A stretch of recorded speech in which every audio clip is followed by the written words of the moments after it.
Hello aspirants, দেখো আজকে আমি তোমাদের জন্য আরও একটি কোশ্চেন্স নিয়ে এসেছি, যেটা এসএসসিতে প্রচুরবার পরীক্ষাতে আসে। খুবই কমন একটি কোশ্চেনে বলেছে, a dishonest shopkeeper professes to sell grains at the cost price but he uses a weight of 920 gram for 1 KG weight, find his gain percentage.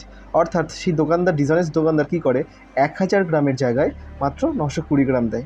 তাহলে সবসময় মনে রাখতে হবে তার প্রফিট কী হয়ে যাবে, 920 থেকে 1000। আচ্ছা, আমরা যদি এটা কাটাকুটি করি কী হবে, 92 থেকে 100। তাহলে তার প্রফিট পার্সেন্টেজ কী হবে, 92 থেকে কত হয়েছে 100, তাহলে কত প্রফিট হয়েছে 8। কতর মধ্যে, 92-এর মধ্যে পার্সেন্টেজ বের করার জন্য 100 দিয়ে গুণ করে দিতে হবে। আমরা যদি এটা সলভ করি তাহলে আমরা পাবো প্রায় 8.70%।